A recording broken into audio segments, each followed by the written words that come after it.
President Trump has ordered around 1,000 U.S. troops to withdraw from northern Syria. The announcement is seen as another blow to U.S. allied Kurdish fighters as Turkey ramps up its military offensive against the group. We have new video into us from northern Syria, where in a stunning new twist overnight, President Bashar al-Assad sent his army to aid for his longtime enemy, the Kurds. It was unconventional what I did. I said, they're going to have to fight a little while. Sometimes you have to let them fight a little while. Facing off with Turkey, America's NATO ally. A deadly new front in the blood-soaked hills of northern Syria. Today, the United States and Turkey have agreed to a ceasefire in Syria. Meanwhile, hundreds of ISIS supporters have escaped captivity as the chaos escalates. There's growing fears that the terror group could regain strength. The U.S., which previously kept Turkey in check with its presence, is now weighing sanctions ahead. Last night, the United States brought the world's #1 terrorist leader to justice. Abu Bakr al-Baghdadi is dead. The proxy war was really a war between the United States and Russia. And we were using people in the Middle East to fight against each other. That's what's happening today. We're using really, really bad people on our side, like the PKK. Hey. Like two kids in a lot, you gotta let them fight and then you pull them apart. But it was unconventional. But they fought for a few days and it was pretty vicious. The Kurds, who are our friends, and Turkey's our friend. But they fought, it was tougher. I mean, it was nasty. And you couldn't make a deal for 15, think of it. For 15 years, 20 years, they couldn't make a deal. The Kurds didn't want to move. Turkey didn't want to budge. And Turkey was having a lot of bad things happen from this region, in all fairness to Turkey.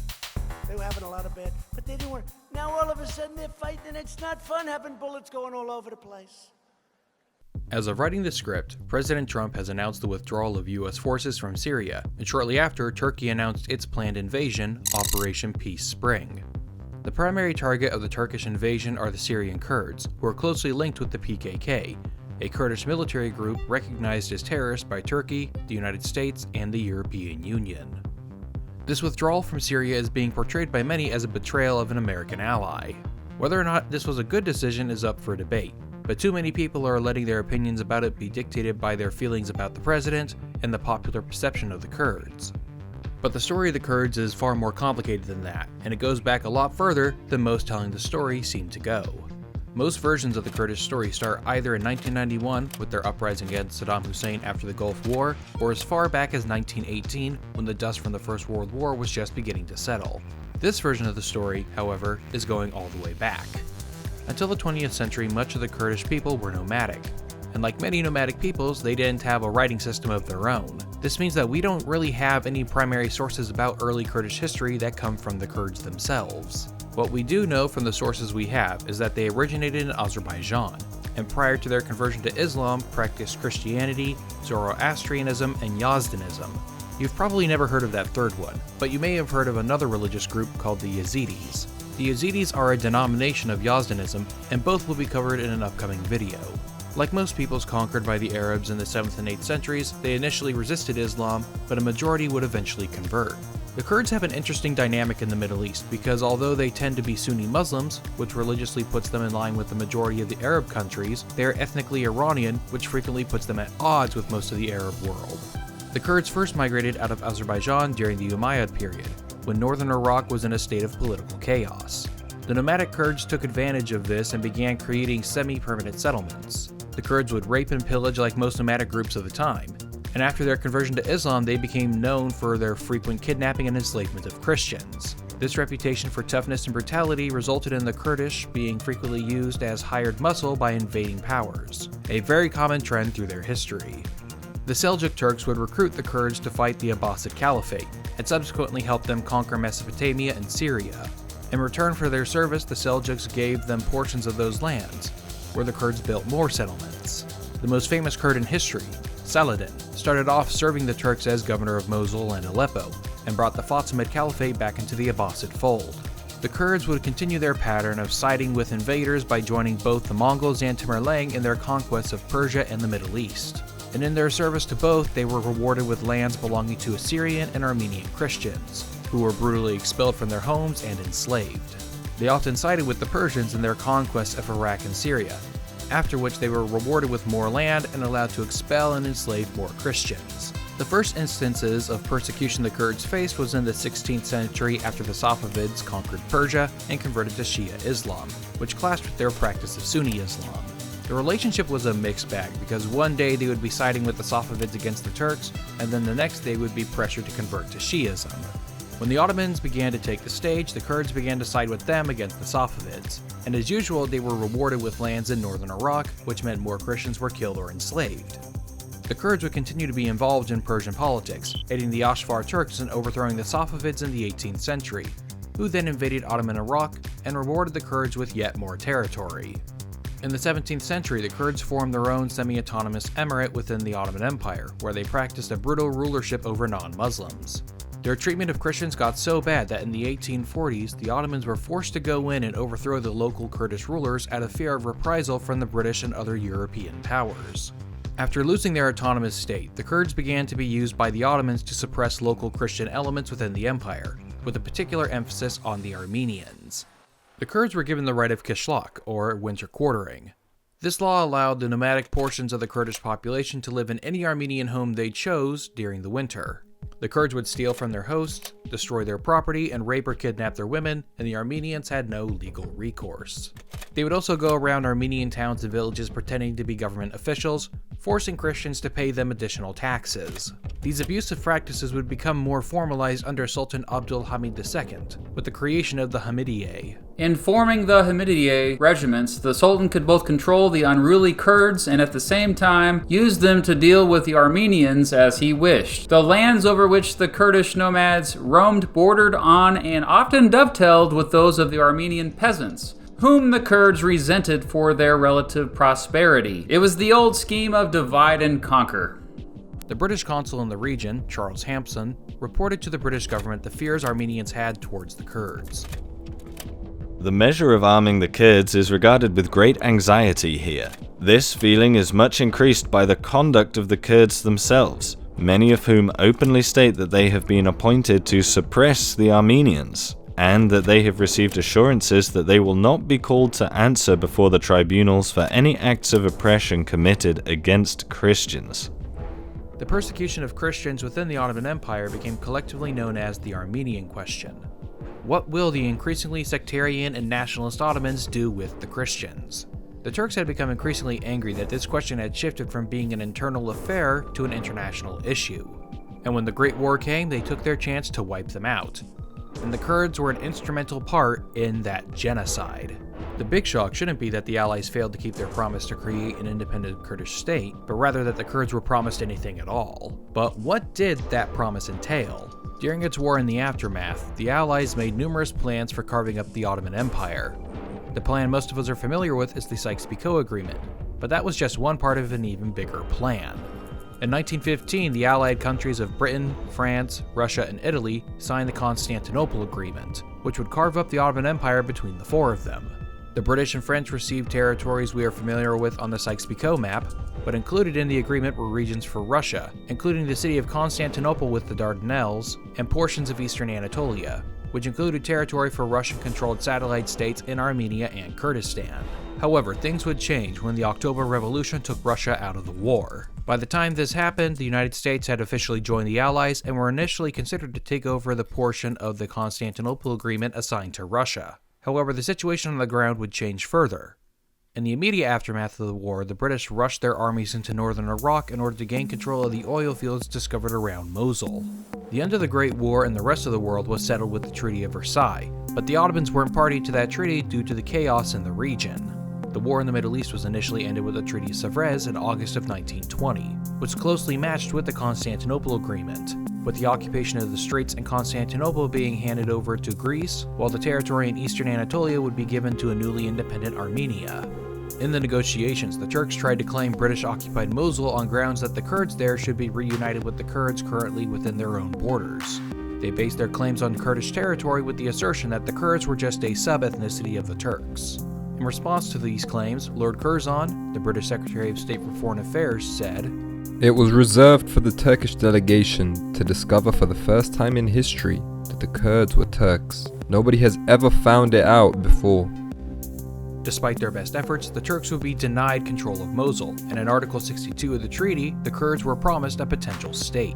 A commission sitting at Constantinople and composed of 3 members appointed by the British, French, and Italian government, respectively, shall draft within 6 months from the coming into force of the present treaty a scheme of local autonomy for the predominantly Kurdish areas lying east of the Euphrates, south of the southern boundary of Armenia, as it may be hereafter determined, and north of the frontier of Turkey with Syria and Mesopotamia. The treaty did not guarantee a state for the Kurds, but rather promised a referendum in which the Kurds would vote on whether or not to establish a state for themselves. And this state was not sovereign, but rather autonomous. And as you can see from the map, the territory for it was quite small. And the land had no pre-existing industry, no oil, and was bad for agriculture. Despite all of this, the Kurds would continue to base their claims for statehood on Article 62. However, this treaty would be quickly tossed aside when the remnants of the Ottoman army under control of Mustafa Kemal waged a war against the encroaching Western powers. On top of this, the Soviet Union invaded Armenia in September that same year.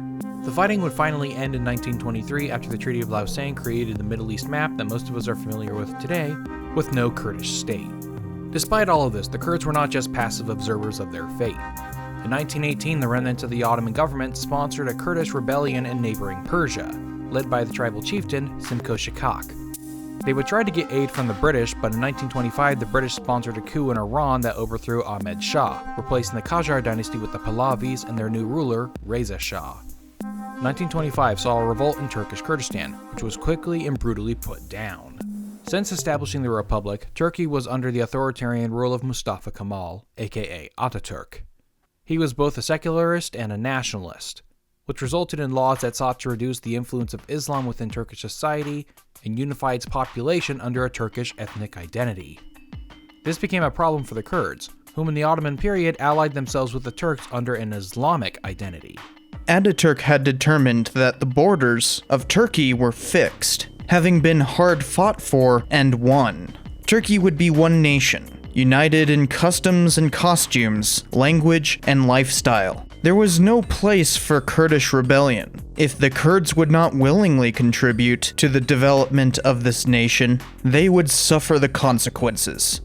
The Kurds would be the primary target of Ataturk's policies. Some of the victims of these policies would flee Turkey for French-controlled Syria, where they established nationalist groups. When another Kurdish rebellion began in Turkey in 1927, the Syrian Arabs under French rule grew concerned with Kurdish separatism in the region. This resulted in the French government coming in and clamping down on any Kurdish nationalist movements operating in Syria. Despite this reaction from the French, it would be in French Mandate Syria that the Kurds would have the most formally recognized rights. In French Mandate Lebanon, a government that divided powers between different religious communities managed to keep sectarian violence to a minimum. They would attempt something similar in Syria, but replacing religion with ethnic communities. The Kurds in British Mandate Iraq had a mixed situation. Unlike in French Syria, there were no formal systems for giving the Kurds rights or privileges. However, there weren't any laws explicitly targeting the Kurds either. Because of this, the Kurds of Iraq were allowed to speak their own language and attend Kurdish schools. But for some Kurds, this wasn't enough. They wanted legally and constitutionally protected rights and privileges that couldn't be taken away at the whim of the Arab majority.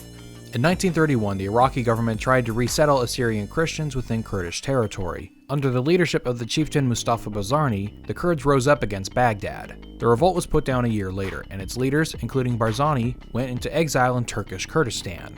When Iraq formally gained independence in 1933, the Kurds joined the Iraqi army in the Simele massacre, a 4-day slaughter of Assyrian Christians. Out of fear that it might spark more attacks, the British rejected international investigations. In 1936, the French established an Arab nationalist government in Syria, but the local non-Arab and non-Muslim communities grew concerned over the pre-existing hostilities of the Arabs. Protests erupted within these minority communities across Syria. To prevent them from growing out of control, France sent in their military and took direct administrative control of these regions in 1937. Back in Turkey, Mustafa Kemal's nationalist programs began renaming regions and cities in the country to sound more Turkish. In 1937, it resulted in renaming the Kurdish province of Dersim to Tunceli. In response to this law, representatives of the Kurds sent delegates with a petition to the governor asking for the law to be reversed. The delegates were supposedly arrested and executed by Turkish police. This sparked a rebellion in Dersim, which was brutally put down in 1938 with thousands of civilian casualties. Included in the massacre are claims that the Turkish Air Force used chemical weapons. World War II would shift much of the Kurdish independence movements towards Iran, who was formerly neutral in the conflict. In 1935, Reza Shah requested that Western countries and the League of Nations use the name Iran instead of Persia in diplomacy. The name Iran means land of the Aryans, which led many to believe that Reza Shah was friendly with Nazi Germany. In 1941, the British and Soviets invaded the country, overthrew the Shah, and replaced him with his son, Mohammad Reza Shah. During the years of occupation, the country was split into Soviet, British, and neutral zones. And it was in the neutral zone that the Kurds would begin to act. From 1941 to 1944, the Iranian Kurds mounted a revolt against the government of Mohammad Reza Shah. The Iranian Kurds were aided by both the Soviets and Iraqi Kurdish exiles such as Mustafa Barzani. With Soviet funding, the Iranian Kurds founded the Kurdish Democratic Party of Iran in 1945, and the party established the Republic of Mahabad out of Kurdish territory. However, at the end of World War II, the Soviets were forced to withdraw from Iran, which left many of their clients, such as the KDPI, without backers. By the end of 1946, the Republic of Mahabad was crushed, and its leaders, including Mustafa Barzani, went into exile in the Soviet Union. 1946 also saw the creation of the Kurdish Democratic Party of Iraq and the independence of Syria from France. Things would heat up again for the Kurds in 1948 with the creation of the State of Israel. The new Jewish state would spark a wave of pan-Arabism across the region, putting the Kurds and other ethnic minorities into the crosshairs of the Arab states. They perceived the Kurds as either being supporters of the Zionists or being supported by them. In 1952, Gamal Abdel Nasser overthrows the Egyptian monarchy. A year later, the CIA and MI6 aid the overthrow of Mohammad Mossadegh in Iran, allowing Mohammad Reza Shah to regain absolute power and direct Iran away from Soviet influence. In 1958, the Iraqi monarchy is overthrown, and the new government invites the Kurdish exiles back into Iraq, where they would be used to put down revolts from pan-Arabists, monarchists, and communists. That same year, a political union is formed between Egypt and Syria, creating the short-lived United Arab Republic. The first of many post-Kemalist coups occurs in Turkey in 1960, overthrowing an Islamist-friendly government. This coup results in the reinstitution of anti-Kurdish and anti-Islamic laws. In 1960, the Iraqi government begins implementing new tax and land reform policies that economically harm the Kurds. Under the leadership of Mustafa Barzani, the Iraqi Kurds initiate another revolt against Baghdad. The Iraqi Kurds receive aid from both Turkey and Iran. All the while, both parties continue to oppress the Kurds within their own borders. In 1961, a coup in Syria resulted in the breakup of the United Arab Republic and a renewed effort to suppress the Kurds. Motivated by the fear of a Kurdish revolt within their own borders, Syria implemented a surprise census of its own Kurdish regions, which resulted in a confidential report that called for the eradication of Kurdish identity. The plan called for deporting any Kurds in the country that can't prove their legal residency going back to at least 1945. Kurds living along the border with Turkey would be relocated to other parts of Syria, and Arabs would be resettled in their place. This was done in order to prevent the Kurds in Syria and Turkey from forming a united front in the event that the Kurdish revolt in Iraq spilled across their borders. This policy became known as the Arab Belt. The Kurdish rebellion in Iraq wouldn't spill over into Syria or Turkey, but it did spill over into Iran. Initially, the support of the Iraqis came from the KDPI, but by 1965, Barzani came to an agreement with Mohammad Reza Shah. In exchange for support from the Iranian government, Iraqi Kurds agreed to clamp down on anti-Iranian action amongst the KDPI. In 1967, the KDPI, inspired by the Kurds of Iraq, launched their own rebellion in order to gain independence or autonomy. Most of the leaders of the KDPI would be assassinated by the Iranian government, and the revolt fizzled out in 1968. The Kurdish rebellion in Iraq would finally end in 1970, when Baghdad came to terms with the Kurds, agreeing to grant Iraqi Kurdistan autonomy over the next few years. One of the biggest hurdles to this peace, however, would be what territories would be included in Iraqi Kurdistan, with the Iraqi government wanting to keep the oil-rich areas of Mosul for themselves. 1970 also saw another Ba'athist coup in Syria, bringing Hafez al-Assad and the Alawite to power. Like the prior Ba'athist coups, they sought to unify the religiously diverse Syrians through Arab nationalism, which, once again, left the Kurds outside of the regime. 1971 sees yet another coup in Turkey and is followed by another round of anti-Kurdish laws. These laws would be responded to by lower-class urban Kurds who formed the Workers' Party of Kurdistan, or PKK, in 1974. They rejected the traditional pillars of Kurdish communities, Islam and the landlords, in favor of Marxism and Leninism.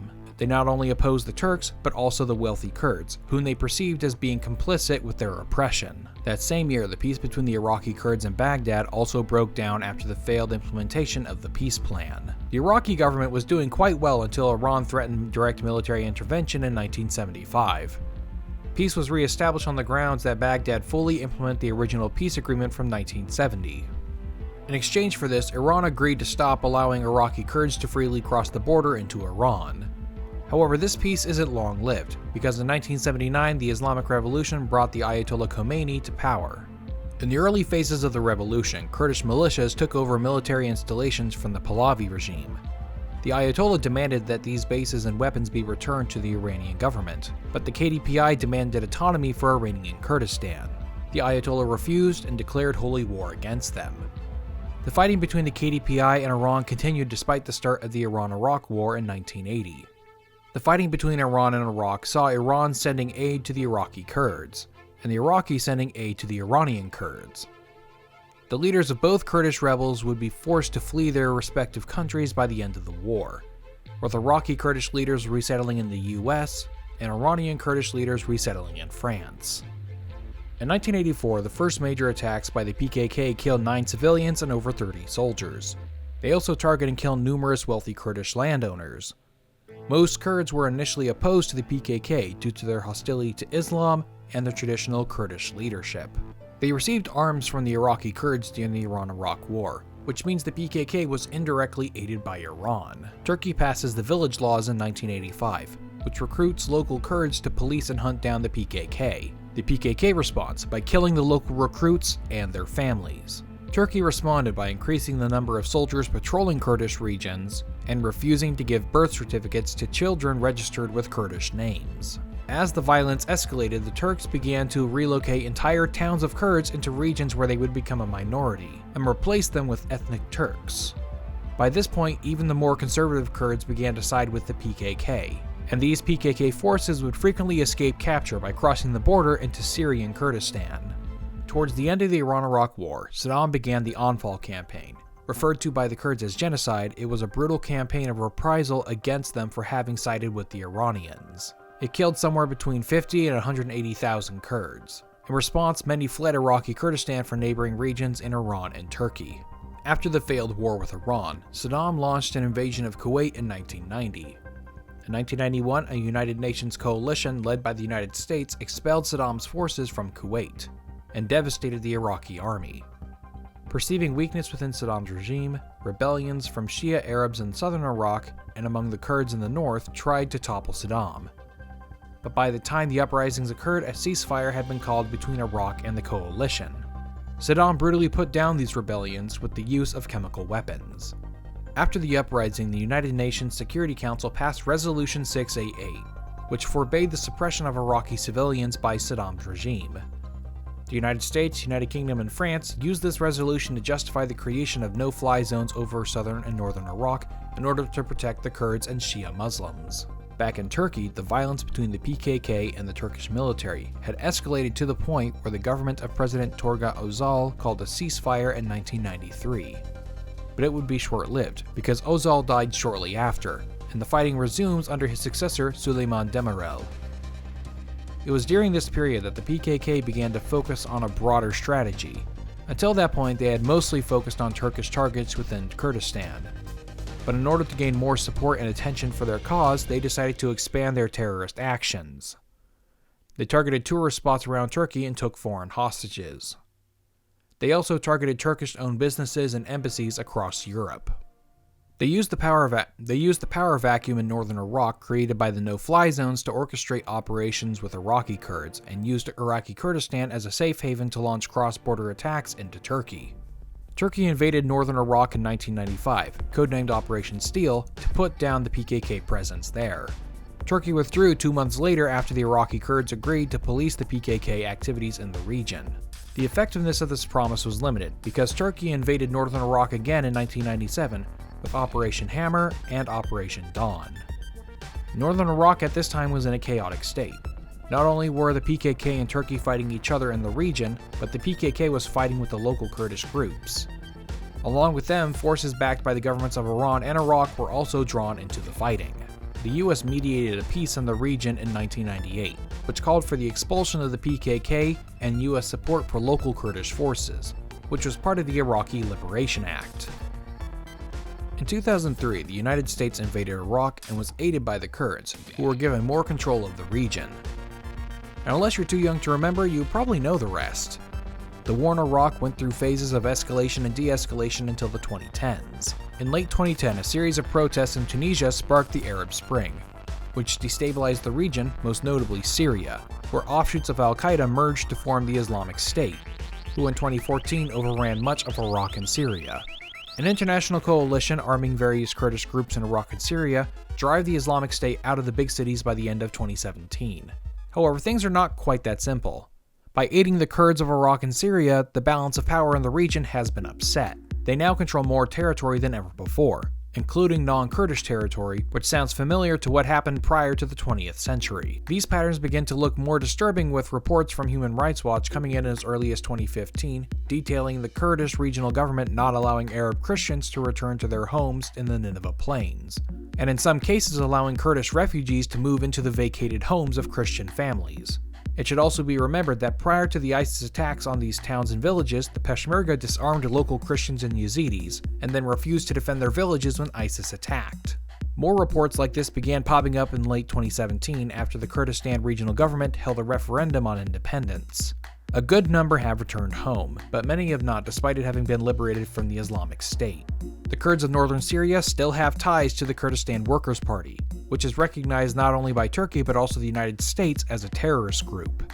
I would talk more about what's currently going on in Syria, but as of writing this, things on the ground are changing so quickly that by the time I could make a video about it, everything could be different. This invasion by Turkey into northern Syria is far from unprecedented, and the fight between them isn't as simple as Kurds good, Turks bad. The fact that the Kurds have sided with the US also isn't unprecedented. The Kurds have a long history of siding with foreign powers invading the region, going all the way back to the Seljuk Turks. Nothing that's happening in the region is new. On top of that, we foresaw something like this happening over a decade ago. In a 2005 Defense Department analysis on the Kurds, the paper said, "The residual effects of the Iraqi Kurds achieving a greater position of strength inside Iraq will have a rippling effect across the region. It would give cause to Kurdish groups, especially those in Turkey, to continue fighting for their own self-determination, and perhaps to seek a unified state with their cousins in northern Iraq at a future time. Such an alliance between Kurdish groups of Iraq and Turkey would undoubtedly lead to a military response by Turkey, which could then precipitate another regional war. At that point, the Kurdish minorities of Syria and Iran would also readily enter the fray in support of a common goal of Kurdish independence, which in turn would provide the Syrians, but more importantly the Iranians, cause to intervene in the defense of their own regional self-interest." Clean lines of good and evil in the Middle East. It's way too complicated for that. The Kurds aren't selfless allies betrayed by an uncaring US president, but rather a regional power with its own goals and interests, and has been willing to side with whoever they think will best advance their goals. If this means defending religious minorities in the region, they'll do it. If it means stealing their homes and slaughtering them, or allowing them to be slaughtered, they'll do that too.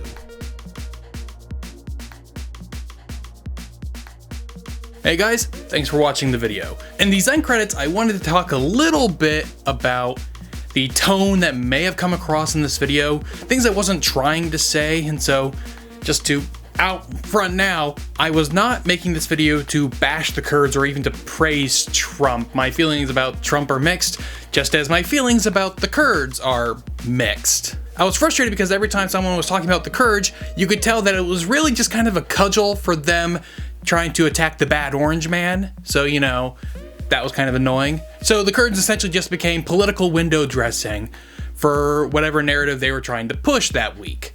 But I found for the Kurds, we really need more context to the story. Too many people treat context as something that you only have it when you need to have it. You know, it's like context only matters when you need it to matter. And as a historian, that is just something I cannot abide by. So I've made this video to emphasize that point. There's some ugly skeletons in the Kurds closet, just like they are with everyone else. They're not angels, they're not, you know, unwavering allies. They're just a peoples we have been working with in the Middle East for a while because everyone else hates them. And that's kind of their history. We're not the first ones to do this with them, and we won't be the last. So just a little more context. But anyways, I would like to thank my patrons for helping make this video possible. It's been a while since I've put out a real history video, and I am glad that I finally did, and I can move on with new projects. And so patrons, thanks for your patience. And speaking of patrons, this video is probably going to get demonetized considering the trailer for the video got demonetized as well. So that at the very least, it'll probably get demonetized. And so if any of you out there would like to move from being a standard audience member to a patron, there are a number of benefits you can receive by checking out patreon.com/casualhistorian to learn more. I'd also like to thank all the people who provided voice work for this videos. Links to their channels can be found in the description below. And finally, of course, I want to thank my audience, especially those who follow my community tab in Twitter, for putting up with me constantly delaying the release of this video. A bunch of things happened in multiple weeks that just kind of kept delaying it back further and further back. One week it was a scheduling issue, another week it was just a bunch of random things that happened all at once, another week was technical stuff, and then this last weekend where I wanted to get it finished but didn't because I had to choose between, you know, going to sleep before 2 a.m. and finishing the video, or more accurately, probably just getting slightly closer to finishing it. And I decided to go to sleep before 2 a.m. So, yeah, not regretting that decision. So once again, thank you all for watching this video. Don't forget to like, share, and subscribe. Especially share, because this video is going to get suppressed if it gets demonetized. Thanks for watching, and I will see you next time.